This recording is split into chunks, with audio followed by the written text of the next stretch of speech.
Hey everybody, it is Remarcus Steele, aka Vigilante, and today we are doing a joint podcast on the High Value Sigma Male podcast. I am also joined with my co-host. Miss Kia Waters. I'm the host of the Royalty Room Creator Studio, and I'm here with Vigilante, and we're definitely so excited to interview Commissioner Ted Terry.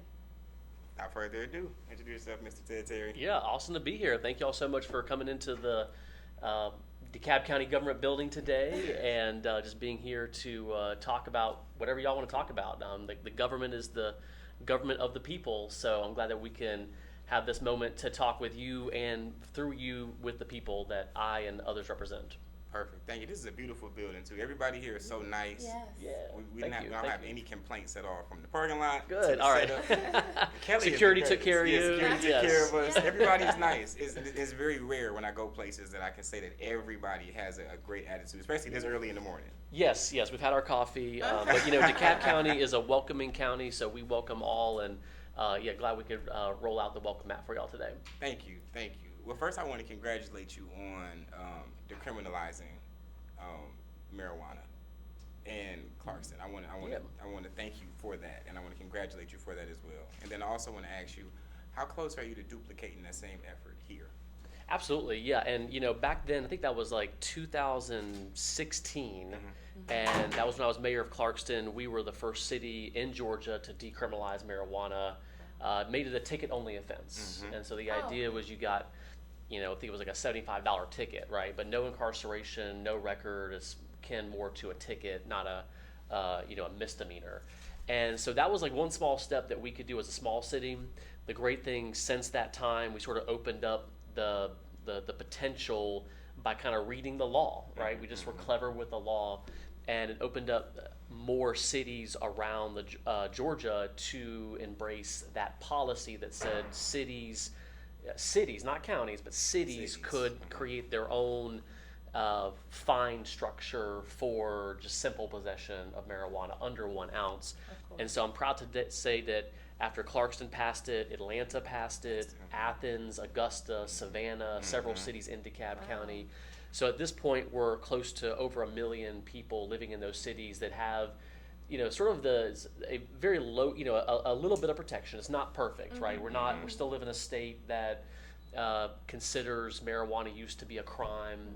And all that comes with it. And so what we're working on right now at the legislature is asking the legislators under the Gold Dome to allow county governments to have the same ability to lower the fine and the punishment for just simple possession. So right now we can't do it. DeKalb County is under the state court system. Okay. And so we have to follow the state court rule. That means that our Solicitor General has to still prosecute.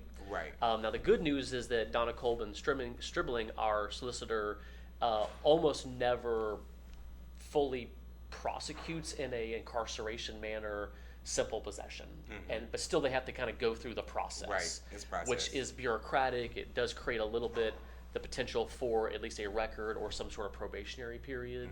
So what we'd like to do is just sort of get away from that whole carceral state system, recognize a nonviolent crime like that shouldn't be punished with excessive fines and jail time and a record, of course. Gotcha. I completely agree. And again, thank you so much for decriminalizing marijuana in Clarkston. And here in Atlanta, DeKalb, I work with artists and entrepreneurs in the entertainment industry. And I know that marijuana is used as a sense of, to relax, and to just, Absolutely. to enjoy themselves, and some even medicinal, Yes. and, them having to look at, possibly being incarcerated or fined excessively is, just something that they shouldn't have to, deal with when they're just wanting to enjoy their life, Absolutely. So Yeah. I definitely appreciate your efforts, and I do hope that changes. Yeah, and I'm glad you mentioned that aspect of it because several years ago when I was still mayor, I had a forum in the city of South Fulton with Mayor Khalid, and we had really a town hall with his city, and they were at the same time were looking at the same decriminalization, and we had several veterans who were there who had served in Iraq and Afghanistan, who had PTSD, who had complications from being in that war.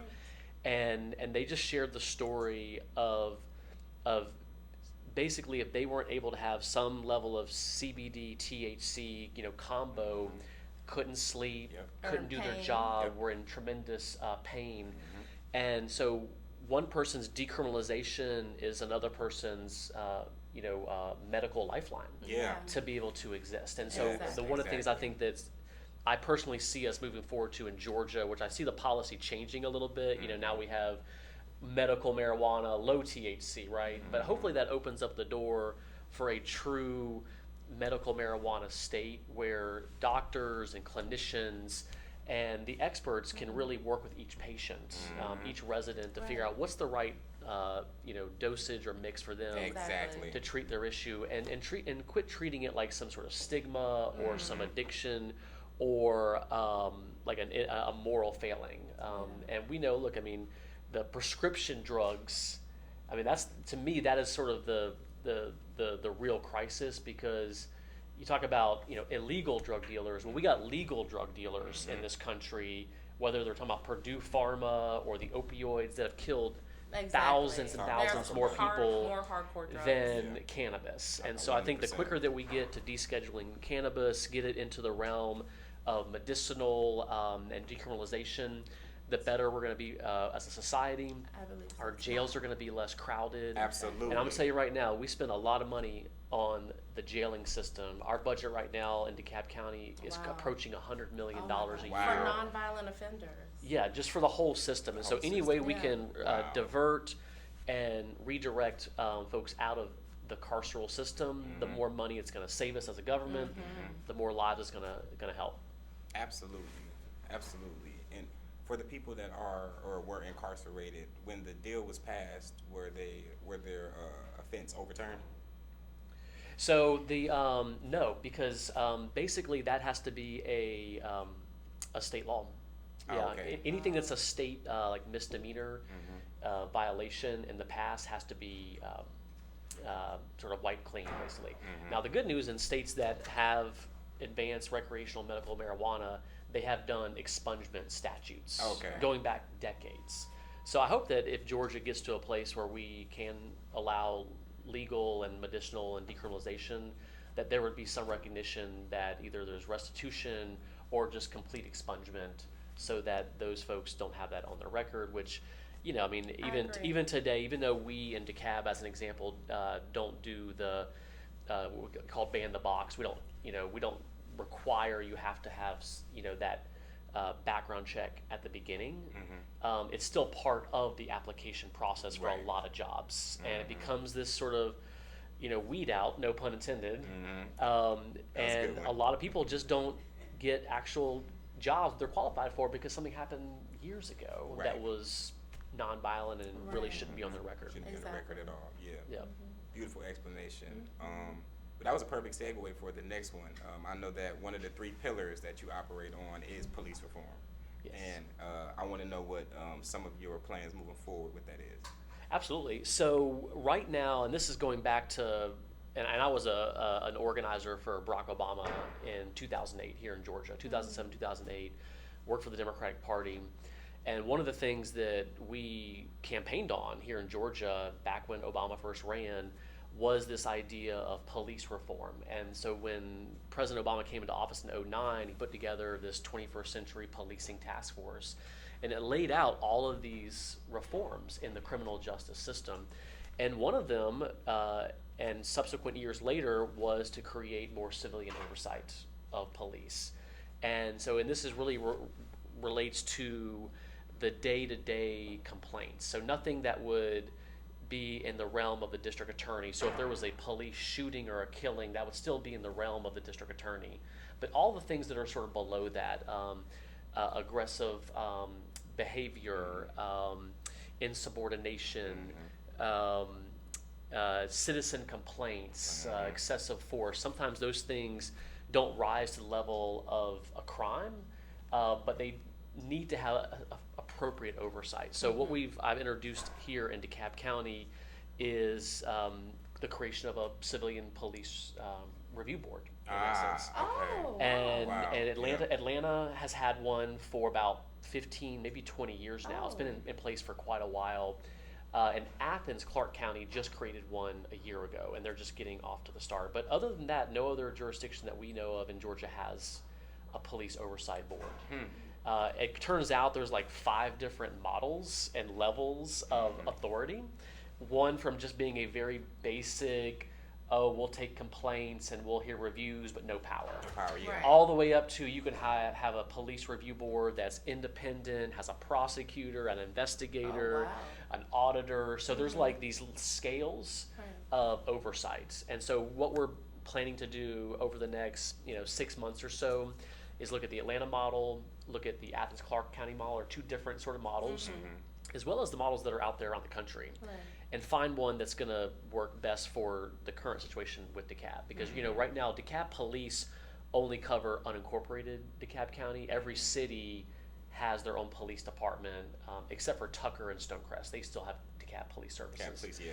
So we can't change policing for all of DeKalb, but we can do it for the part that we control. Right. Okay. And the goal really is, quite frankly, what we hear often is that these civilian review boards actually enhance policing, good policing. Good policing. Good. Because there is this idea out there that when you create a culture that is transparent, that has oversight, that is filled with individuals who are 100% committed to doing the right thing all the time, even when no one's looking, regardless of being a body camera present or not, that you create a culture where people want to come to that department. And so what we want, and we believe in DeKalb County that our culture is a good one, Right.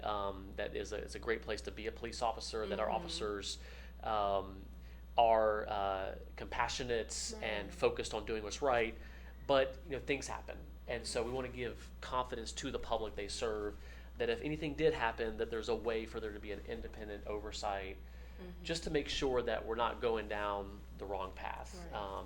and leading to something that could be worse in the future. 100%. You have something you want to add to that? Ooh. Yeah, that was a lot. It Yeah. was, and when you were talking about like the friendly policing, I was thinking about how when the police used to come and play basketball with the children. I want to say like in the early '80s and the '70s, and so much has changed with between drugs coming into communities and violence increasing, and the policemen overall have been looked upon differently, unfortunately, because there's just been so many incidents of police brutality. So I do want to bring that back, that friendly, policeman. Yeah, I really absolutely. love that you're bringing that back, with the committee, with the oversight. Yeah. I think that the civilian oversight committee will definitely make a change for the better for DeKalb. So I look forward to that. Yeah, and we do basketball. Oh, you Oh, they do. Okay, that's Yes, perfect. so that is that's called the Police Athletic League. Okay. The PAL program. The POW Yes. program. And we actually call it PAL Plus because it's not just basketball. It is swim lessons. Oh, wow. Oh, It wow. is leadership training. It's mentorship. It's field trips. And so Okay. we have a whole Oh, wow. unit. I think at this point we have like 8 officers. Okay. And like 3 civilians. And between myself and other commissioners and CEO Thurman, we've put in probably about $2 million the last 3 years Wow. into expanding the PAL program. So we're doing midnight basketball leagues. But it's not just like go play basketball. It's before you play basketball, it is have a speaker come in, have kind of like a little mini town hall. Like when I was mayor, we did it at the Clarkston First Baptist Church over the summer for about 3 months. And so we bring in speakers. I'd come in every year, and we would just talk to the young people. Right. And one of the things that's really moving about that world is that there's so many things out there in the world that are beyond the control of a police officer. So often we are asking police to respond to all the problems that are going on in society, and we give them limited tools. Yeah. And so what I hear from our officers is that the PAL program allows them to disengage from being enforcers and then being community servants. And so they are there to get to know the young people. We're talking about ages 16 up to like 22, 23. A time period where that demographic age range is where the highest gun deaths are occurring, incarceration is occurring. And, every once in a while, and I remember this when I was mayor, that we, would interact with young people, and then, at one point, a young man didn't come back because he was killed in gun violence. And so, we try our best to support these young people, but there's so many things happening in the world that aren't necessarily their fault or something the police can deal with in that moment. And so that's why it's so important that when we look at public safety, policing, that we're taking an all of the above approach. Right. We need to address economic inequality. We need to address educational disparities. We need to recognize that some individuals live in apartment complexes where slumlords are running them, and they live in 100%. horrible, deplorable conditions, that we're not providing folks coming out of being formerly incarcerated into something that allows them to have a job that actually pays a living wage and has benefits. And so we're not going to solve crime by just arresting people. Right. We're not going to solve crime just by having a couple basketball programs. Right. It has to be this all-in approach. So I'm committed to looking at a progressive way at looking at policing. We spend a lot of money on policing. And when I look at the idea of expanding police funding, or what's happening in Southwest DeKalb about Cop City, millions of dollars are going into these facilities that are for police, and that's fine. Atlanta has their plan; they're doing that. What I want to see is commensurate investment. When we're investing more in enforcement, we need to be spending as much on education, after-school programs, early learning programs, mental health programs. So we're not just seeing, the only way to stop crime is just more police in the street arresting people. Yeah. Because that's what we've been doing for the last 40, 50 years. Right. Yeah. And it doesn't feel, even though we are a little bit safer than maybe we were, like just statistically speaking, there's still so much inequality and inequity out there, and there's a disproportionate impact on mostly Black and brown residents, and that has to change. We have to course correct and do something different. Not 100%. I completely agree. Yeah, economic disparities, and just like you said, inmates, coming home without education and resources, it leads to more crime, unfortunately, because they're desperate. They don't have anything, and they need to survive. And unfortunately, that again puts them back into the system. And so I really appreciate you putting that out there, and making these events so that the police can connect with the community and see them as a people who have problems, and and want to help to solve them. Absolutely. I'm gonna share a short story with you. When I was a Cobb County resident during 2020, around a time where there was a lot of racial injustices going on, back to back to back to back to back, I decided to set up a meeting with the police chief, and I had no idea who he was. I just set the meeting up, and when I went up there, my girlfriend at the time, she did not want me to get out of the car. She was very uneasy about me going into that police station because she didn't know whether I was going to come back out. I can imagine around that time. I told her that whatever happens just has to be what happens. I can't sit by any longer and not do anything. Yeah. So I went inside there and I had my meeting with him. It was supposed to be a 15-minute meeting. It turned into a 2-hour conversation with him, the deputy chief, the lieutenant, the sergeant. It was supposed to just be me and him, but the conversation lasted so long, and they were wondering why we were in there for so long, and they kind of joined the conversation as we were going. And I had notes, and in the first 5 minutes of the conversation, I brought the notes up, and I just wanted to talk to him, human being to human being. Yeah. And I realized that he wasn't a bad person. He just operated behind a desk, and he kind of just lost his way with the people, and he was kind of disconnected a little bit from what I picked up from him. And I remember 4 days later, they printed a publication of our conversation in the Cobb County newspaper. Oh yeah. And he actually got all of his officers in front of the precinct, and he did a speech about there would be no more injustice, no more racial profiling, no more any of that. And if any officers have a problem with it, you can leave now. And I know that all sprung from the conversation that we had. So That's that amazing. That's powerful. So I'm just Awesome. happy to hear about. Well, thank you for saying something. Yes. That means a lot of courage to do that. Yeah. Advocacy works. Yes, it does. And if you don't, I always tell people in politics, if you don't ask, you won't receive. That's true. 100%. And someone could say no, but in our line of work, especially public servants, whether it's police chiefs or officers or politicians, I genuinely believe that most of us are here to serve the public. But if they don't hear from the public, they might think, oh, everything's fine. Yeah. Right. So That's you true. and others saying something, whether it's going back to actually marching and protesting, and also doing that, let's just sit down and talk, Right. it makes a difference. And you're right. Sometimes, I mean, I'll be honest, like we're on the 5th floor of the Maloof building. You know, we're in one of the tallest buildings in Decatur. We can be in our ivory tower Right. and not know what's going on. Yeah. But I find that when we go down to the people, Town be with the halls. people, understand and work with the people, Yes. that we will know what's going on. And we're tasked with trying to help solve those problems. But if we don't know there's problems, we might think everything's great. We'll go home. 100%. Yes, 100%. I wanted you to dive a little bit deeper into the is it POW program? Oh, Police Athletic League. Yes, Yeah, the into that PAL. program and how people in the community can get involved and support it as well. Absolutely, yeah. So we have the DeKalb PAL program, Police Athletic League, and I'll probably have to give you like a link or something that we can share.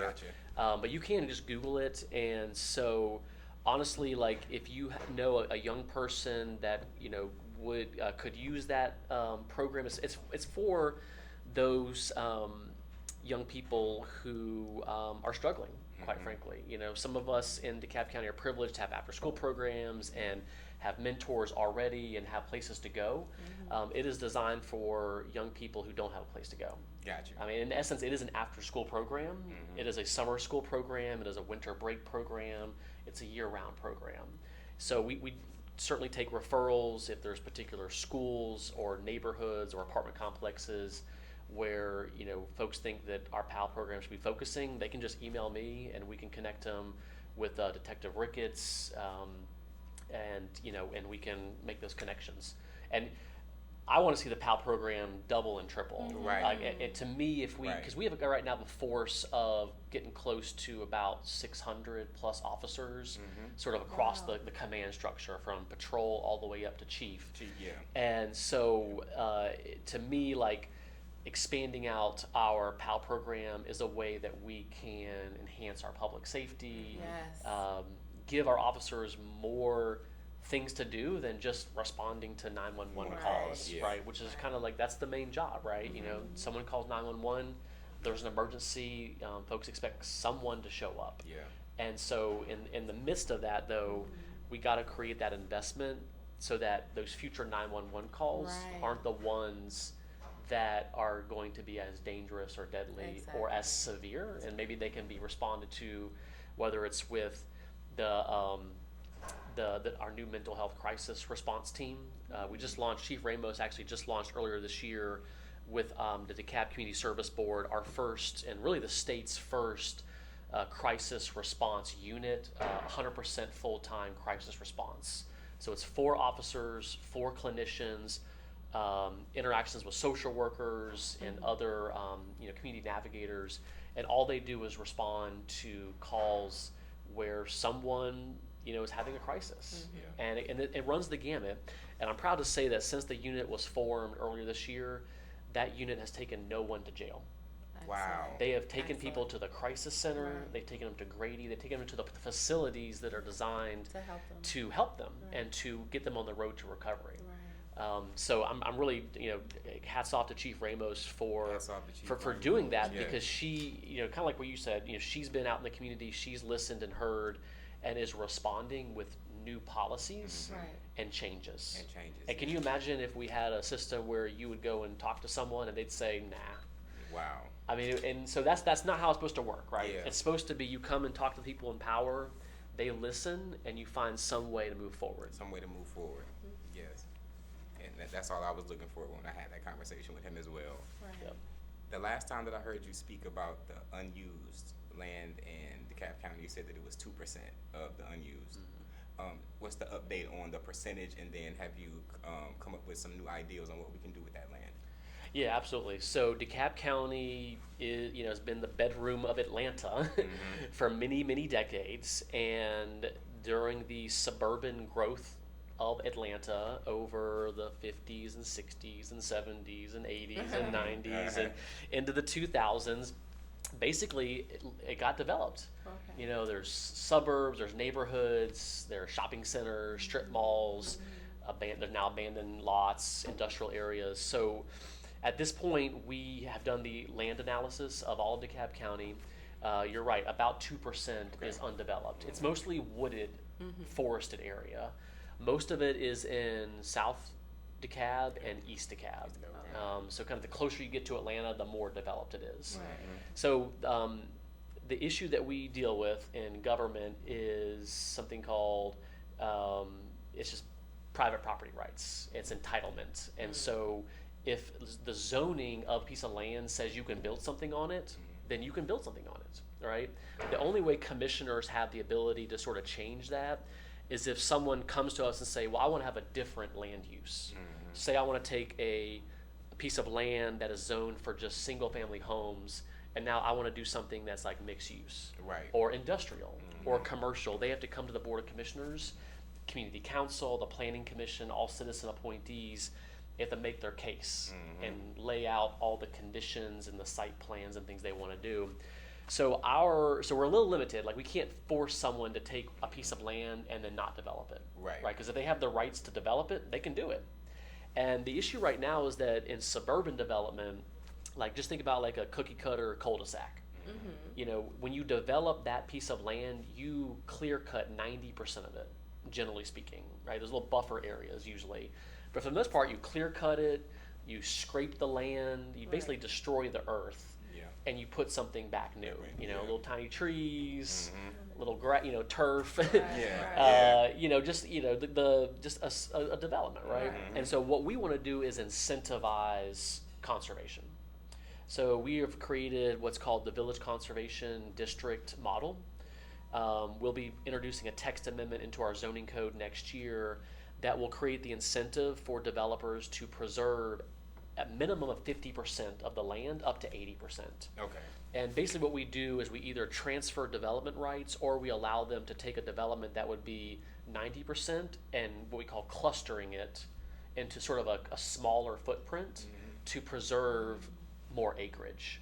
Okay. And that acreage can be just keep the trees and the forest as it is. Do some walking trails, something like that. It could be creating a farm. Or a garden space. That's a great incentive. Or a town green, a village green. And the general tagline is we want a village at the heart of every neighborhood.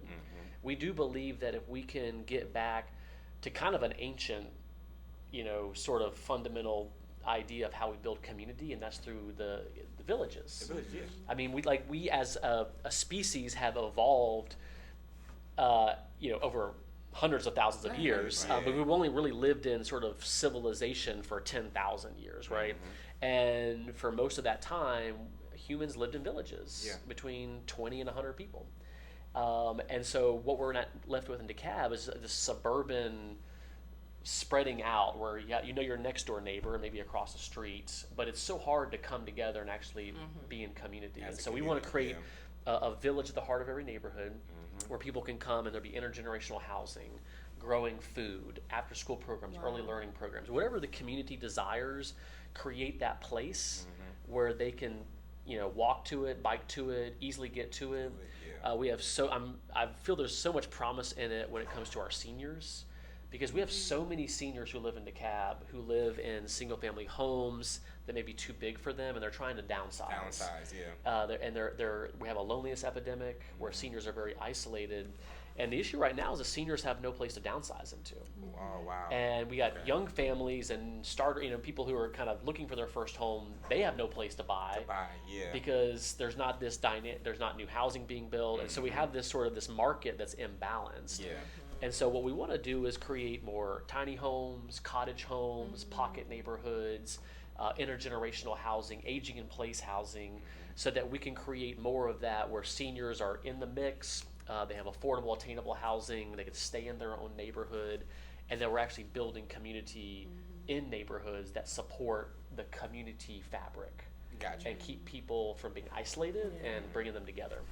Man, that is a perfect Phenomenal. Phenomenal plan from how it sounds. That's exactly what's needed. I was actually going to ask you about that next. It was a perfect segue.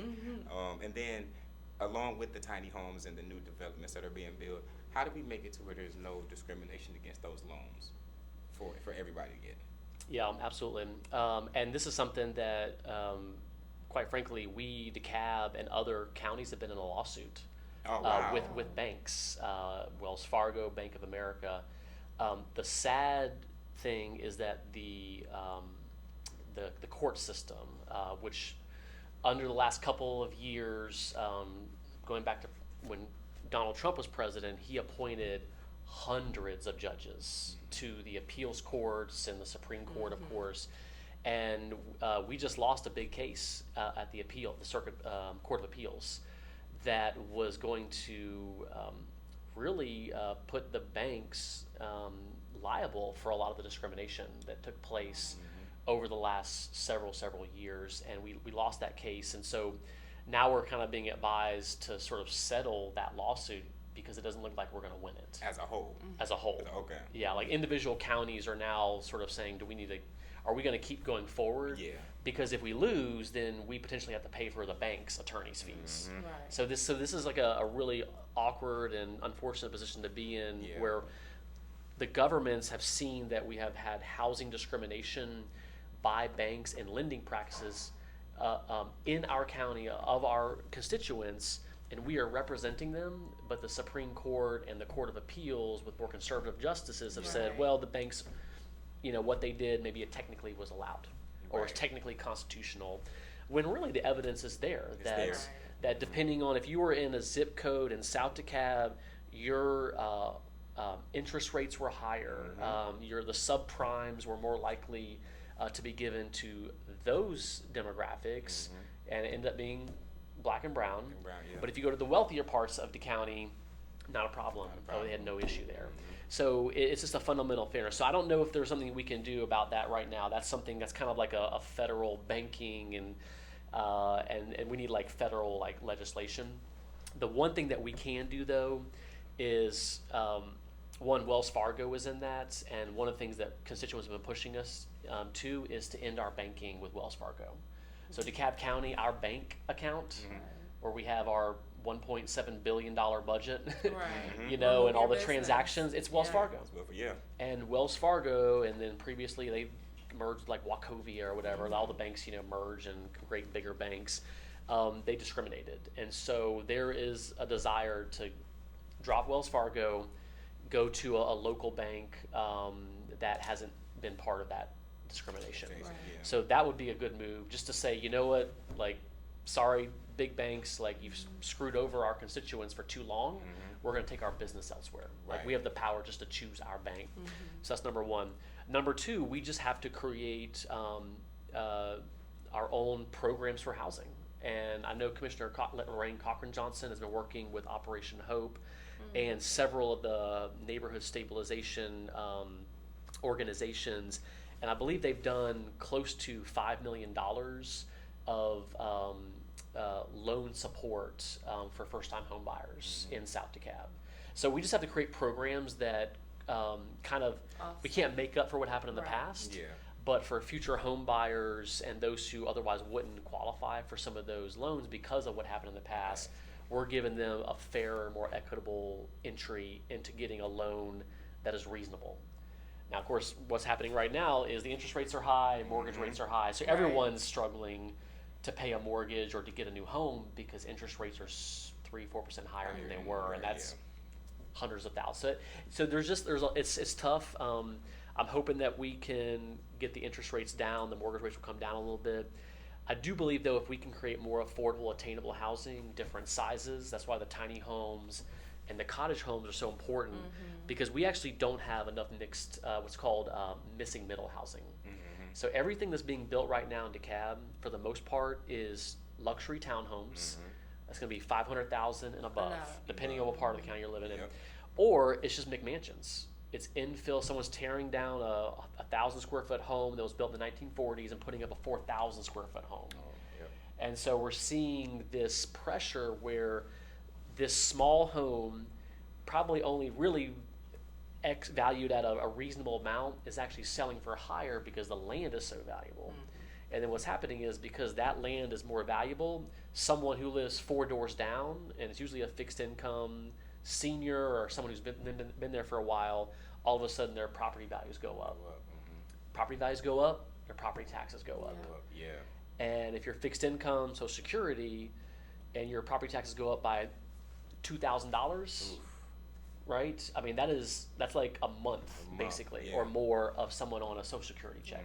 So we've got to create more of those protections for our legacy residents to either get higher exemptions or to just give themselves the ability to downsize, to have more attainable housing, in their own neighborhoods. Those are 2 great options. Yeah. And the exemptions and giving them options to downsize. That's great. Love that. Yeah, because it's very needed. Very, very much needed. I wanted to ask you about your marketing. Like, I'm hearing your platform, but I didn't hear it before today. And I'm like I told you, I'm in media. I work in Atlanta, I work in DeKalb, I'm at all the hot spots. I'm with the radio station, B103. I want to know why I'm not receiving texts and emails about everything you're doing. I'm a DeKalb County resident. Yeah. I want to Are you in my district? I'm in your district. Where are you? I'm off of exit 62 off of a 20. Was it a Fayetteville, Flat Shoals? So my district is like a little jigsaw puzzle. Okay. And so I think right there, you might be in Lorraine's. I'm on the line, though. I'm on the line for sure. I got into a car accident, actually. No. And then Fulton County came. They was like, not my district. DeKalb County Police came, not my district. Fulton County came back. And it was like I was sitting at the Chevron gas station for like an hour and a half waiting for the right police district to come. So. Oh, that's crazy. But I'm DeKalb. Well, so next year is my re-election year. Okay. All the voters are going to be hearing a lot from me, and we're getting ready to kick off our campaign. Definitely. So, but the thing that I will say about government is we probably don't like brag on ourselves enough. Yes. Sometimes you just kind of like do the work. I understand. Like we're here in this building, just in the little auditorium downstairs every Tuesday, and like sometimes there's like flashes, like we'll do a ribbon cutting.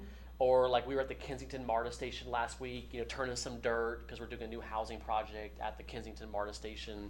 So we'll do like little things like that. Right. But if you come to our meetings, we're there all 9 a.m. to 5 p.m. All day, and there's like 100 things that we could talk about. Yeah. And sometimes I would say that we probably put more money and resources and time into just doing the work. Right. And into the like, let's go out there and brag on ourselves. Yeah. And I would say it's kind of designed that way because in a way, like there's a time for bragging and a time for promotions and there's a time for doing the work. And maybe for me, I'm probably more like, I ran for election in 2020. I got elected. I started in 2021. And then, so let me just do the best I can for 3 years. Yeah. And then when it comes to 2024, I'll go out and tell everyone what I did. And hopefully they say, you did a good job. We'll vote for you again. Yeah. And then we'll give you another, 4 years. Another 4 years. So you're probably hearing more about me January through May of next year. Right. You're definitely a doer. Yard signs, text messages. Yeah. I'll be on the Instagram. I'm proud to be in your district. Okay. I'm hearing everything that you're doing for the first time, and I love it. Yeah, I love it, and I cannot wait for you to be more publicized. I want everybody in the district to be as proud of you as I am. Yeah. All right. We'll work on that together. Yes. Yeah, definitely. That'd be a joint effort. We'll do some collabs. Definitely. We'll do some collabs then, because that's what I do. Here we are. This be the perfect time to talk about the pipe situation. Oh, well, as a DeKalb resident, I'm a homeowner, and I had 3 burst pipes this past winter. In your home? In my home. They were copper pipes. Roto-Rooter came out. I'm talking about water everywhere. Yep. Different, under the cement, just, it's nothing that I could assess. Yeah. They had to come in and repipe everything. But they were saying, Roto-Rooter was saying that they're having a lot going on, a lot of these pipes bursting in DeKalb County because of some water additive that they added recently in the past 3 to 5 years. And they said they were replacing nothing but these copper pipes. Now, the issue that I'm having, because at the time I had home insurance, now I don't. They dropped me because of the burst pipes. Now I'm having issue finding homeowners insurance for my home. Oh, that's interesting. Because of the burst pipes. Everywhere I go, they say, oh, well, based on these recent claims, we can't, give you any homeowners insurance. So, as a DeKalb resident, is there anything, like, what could I do in this situation? So, so you're getting on to a couple of things that are interconnected. So, I'm guessing, and this is the case for most folks who buy a home in DeKalb, is there's not usually an inspection of the pipes underneath the cement. Though. Exactly. Yeah, like the actual lines from the house to the meter, right? Because so the county's position generally is like if you're anything from the meter to the street is our problem, right? Like we're gonna and we're spending almost $1 billion over the next 8 years just to replace the sewer pipes and the water pipes, and it's because basically. Some of these pipes haven't been replaced since the 1940s. All right, so that's like on the street. So like if you go down like Ponce right now in North Decatur, DeKalb Industrial, 2 lanes are closed. There's huge trenches out there. We're doing a major water line replacement. There's been sewer overflows into the South River, like raw sewage getting. So there's so much of that happening right now. Now what we've also discovered is about 30% of the sewer overflows are because there's stormwater intrusion because of leaky pipes at individual property homes. So one of the things that we're realizing is that when homes are being sold, there's not disclosing from the realtors or the sellers about, well, you might actually have leaky pipes. And the issue is that the county can't pay for someone's private water pipes, right? That's just because if we did that, then it'd be like $5 billion. Yeah, add up quick. Yeah, my water bill went up to $444. Yeah, because you had leaks because of the burst pipes. Yeah, and so I'm really sorry that's happening. I hadn't heard about the home insurance not covering it. So I would hope that if you had shown that you fixed it, they would say, okay, the problem's solved. Well, so it happened 3 times, so I think they used the occurrences against me. Yeah, that's really unfortunate. Well, I'll look into that because I don't think that to me doesn't seem fair. At all.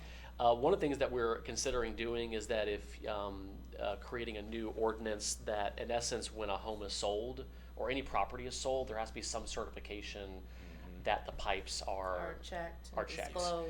Yeah, because what we're finding, and you're in other situations, that people buy a home and the inspectors go through and there's no mold or there's no rats. There's all these standard home inspection stuff, but they're not inspecting the pipes underground. Right. And that's just a simple they actually have a little what's called a CCTV camera. They can literally put a little probe with a little camera down the pipes. And they can look to see if there's any pipes. They can do what's called the smoke test. They can put some smoke down in there and see if it floats up through the ground. It'll literally permeate from the ground above, and they can see there's a leak here, right? So that's something that it's tough policy because what it will end up meaning is that if you are trying to sell your home, you gotta disclose it, and usually what's probably going to happen is a buyer is going to say, well, I want you to fix it, or I want you to discount my purchase price so that I can fix it. Somebody's going to have to eat that cost. For and we're talking, these things are, I don't know how much yours cost, but $10,000 to $15,000 is about the range for getting someone to come in and dig out your front yard to fix your pipes, right? That's just how much it costs. So, in the grand scheme of things, if you're trying to sell your home for $200,000 to $400,000, which is sort of the average home price in DeKalb, $10,000 isn't that much, but it adds up, right? So we're going to be looking at that policy. We do have a program, what's called the Care and Conserve program. So we've put aside $5 million of American Rescue Plan money. So basically, we do encounter homeowners who have no money, who are fixed income seniors, low income, and they just will never have the money to fix pipes. And so if they qualify, they can apply for the programs and we'll pay for it. So that's one provision that's just designed to create a little bit of a safety net for those who otherwise couldn't afford it. And that's currently available to the public? It is, yeah. Okay. And honestly, it has people, I don't know what's going on, but I think we still have like $4.5 million. So for whatever reason, either people don't know about it or they're not applying for it. Yeah. So we're just trying to get the word out.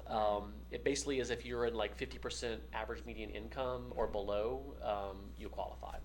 Okay. Perfect. It's the perfect way to get the word out, and she's the perfect person to Yeah. tell it to. I am. Yeah, it's the DeKalb Care and Conserve program. You can Got Google you. that and it should show up on the Watershed website. All right, the Cab Care and Conserve program. Perfect. All right, so I wanted to ask you about. I seen a video where you said that back in the '70s, that's when the first panels were put on the government building. Oh yeah, solar And- panels. Yes, Mhm. solar panels. The White House. The White House, yes. Yeah, Jimmy Carter. Yes, that's who it was. He put them on there, and when you asked the room how many have been put since then, it baffled them that it was 0. Yeah. And since then, has there been any progress made, and what is the progress in the future from now? Okay, so yes, so I made the point back on Earth Day earlier this year with one of our quiz items because people are installing solar panels all over, I'm seeing them. right? I mean, it is becoming ubiquitous, but for some reason, DeKalb County has not installed any solar panels on our government buildings. And so what we passed earlier this year, about I think it was August, the Board of Commissioners unanimously passed a resolution calling for a solar RFP, which just means we're putting a bid out for any solar company to come in and give us a proposal to do solar on the Maloof building here, at our watershed treatment plants, at Polebridge where we have 300 acres, our parking lots. I mean, literally, if you look at like a satellite of all of our government buildings and properties, we literally could put thousands of solar panels on it. We did do a very high level analysis a few years ago, and just based on the energy savings, like saving money on our power bill, we could literally deliver $10 million of revenue every few years over the next 25 years. So we would save money and we would make money. Because we'd actually be in some cases we'd be selling the power back, right? So there's just this interesting, it's like we got plenty of sunlight, plenty of rooftops and parking lots. So I'm hoping that the purchasing department, again, I'm not in charge of the government, I'm just a commissioner. No, understood. So we have directed the administration and the purchasing department to do an RFP. And so hopefully that'll be done by the end of this year, and they'll put a bid out on the street, as they call it. And I hope that we'll get lots of proposals, because right now there's no reason why we shouldn't invest in solar. No reason at all. Especially for government buildings, because like this Maloof building was built like in the 80s, so 50 years ago, and it'll be here for another 50 years. Absolutely. So when you talk about a government asset, a public asset, we're talking about a school, a park, a watershed treatment plant, like that will be there forever. Yeah. So it totally makes sense for us to go ahead and just embed a clean energy source that really, once you install the basic infrastructure of solar, as years go by, solar panels get better. Like the technology, so when so here's the fun fact. Okay. So NASA really did the first solar panels, and it was for space. Okay, but when Jimmy Carter did solar panels, it wasn't like the photovoltaic kind. It actually was a mirror. It was a parabolic mirror that heated up. It had the sunlight concentrate the sun rays heat into this little tube that had oil in it. Oh. And it heated the oil up. The oil would run through a steam engine that would boil water. Oh, wow. And the steam would turn a turbine to create energy. Oh, So wow. very We've old come a long fashioned. I way. mean, that's like steam engine is like 100-year-old plus technology. Right. So a very rudimentary technology. Yeah. Right. The He new was onto something. the new solar panels literally are taking photons, and at that like molecular level are creating energy like without burning anything, right, or heating anything up. So what's really exciting is like solar panels are getting more efficient, to the point now where you got folks saying we're going to make shingles, solar panels, out of shingles. My favorite one that's come up, the new technology that they're exploring, is window glazing. Oh, wow. So they think That's that so nice. by miniaturizing some of the solar technology, you could look at a window. Every window in a building could be like a little mini solar panel. Solar panel, yeah. So the technology is there. So once you That's build like the amazing. electrical infrastructure and the power conduits and everything, literally, if a new technology comes online 10 years from now, you just replace the panel. You just take the old panel off, put a new one on. Yeah. It's 25% more efficient. So that's number one. Now, if you see right here, so notice something about these lights. You see these lights, these are fluorescent lights. Right. So like years ago, that was the thing. Oh, fluorescent lights, those are energy efficient. Those are the best time, right? Not anymore. LED lights, right? I think that's what these are LED lights. Yeah. Right? All right, LED lights, 1/10 of the power of a normal light. Wow. Right. Like this. So what we just approved a contract on Tuesday. Oh, wow. And it is replacing every light bulb in this building with LED lights. Every single light. That's going to save. It's going to cost about $180,000. It'll pay for itself in 1 year. 100%. Just by having a lower power bill. And then of course after that we keep The overage. we just keep that power bill low. Yep. And that's the beauty of like clean energy and energy efficiency is like you can spend capital infrastructure money to install and build something, but operationally over the next 10, 20, 30 years, it will pay for itself. Right. And runs on autopilot. And that operational cost is so important because, getting back to police athletically. So, we're using $2 million of American Rescue Plan money that is one-time money for police athletic league programs. But what happens when that money runs out? All right, $2 million annual. Where's that going to come from, right?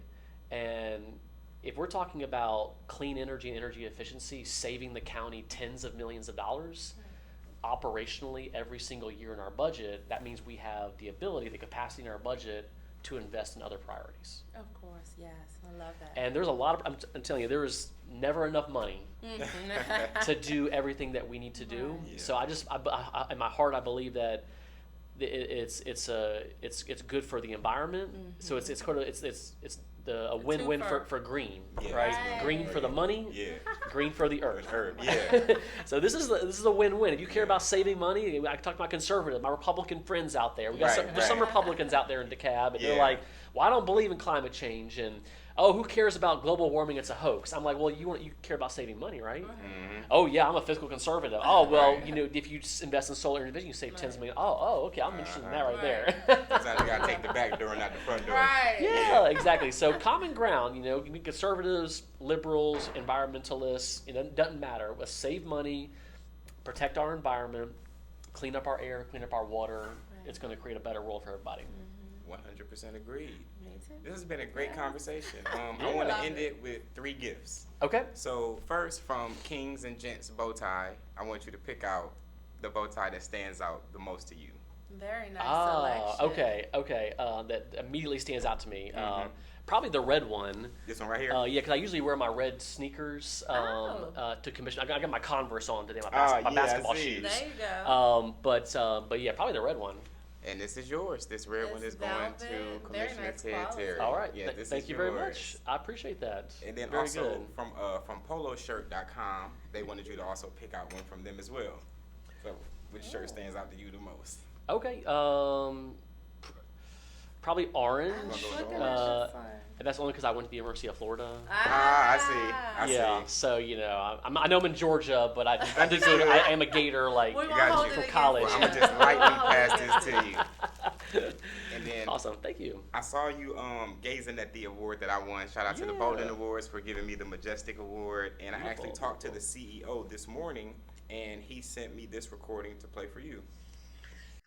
Hey, Commissioner Terry, this is Deontay Bolden, CEO and founder of Deontay Bolden Productions, filmmaker, playwright, award-winning author, but I'm also the CEO and founder of the Bolden Awards. The Bolden Awards is an amazing award show that debuted in May of 2023, where we say that we love to honor those who are making bold moves while achieving greatness, where boldness meets greatness. I think this award show is significant and needed in our communities because so many people have overcome some major milestones in their lives, and some people are often overlooked, and we want to be a place to be able to say, you know what, if they can do it, then I can do it. And we want to inspire people and let people know that you can overcome anything in life.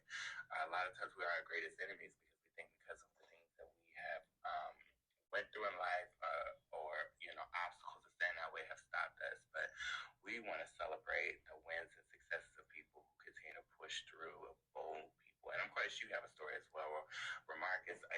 Vigilante has told me so much about you, and I was like, you know what, this man would make a wonderful honoree.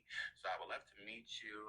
I think we had plans before, but I think something came up. You know, we all have busy schedules, but we'd love to meet you and talk to you more about the Golden Awards. I'm quite sure Marcus is going to tell you more about this amazing award show that changed so many lives that night. People are still talking about the Golden Awards to this day, and I can't wait for the second one that's coming up. But would love to just sit down and talk with you, know more about your story. I would love to honor a politician because I feel like so many of you all are doing so much in our communities to make sure that we have what we need to be successful and to push forward and to live better lives. So great, you know, chatting with you over this. I said I would send a voice message, and I can't wait to meet you. Look out for the Golden Awards. Yeah, Connect us, please. Yes. Congratulations. That's amazing. absolutely. Yeah, this has been a great conversation. I want to thank you definitely again for enjoyed sitting it. down with us, Commissioner. Yeah, thank you so much, and so thank you for Thank working you. so hard for us. Yeah, absolutely. Appreciate it. All right, did you have anything else you want to say? No, but we're definitely going to tap in with each other about marketing because there is a lot of DeKalb Yes. residents that need to know what you're doing on a weekly basis. Yeah. Because I want to know, because I am one of your residents. Okay, good. All right. Yeah. We'll make sure we're connected and Definitely. anything you need, you know, Yeah. I'm your commissioner. Yes, you are. All right, and with that being said, we are out. Thank you all for joining us. I hope you guys enjoyed this episode of the High Value Sigma Male. I'm joined here with Ms. Kia Waters and also Commissioner Ted. And thank you. And until next time.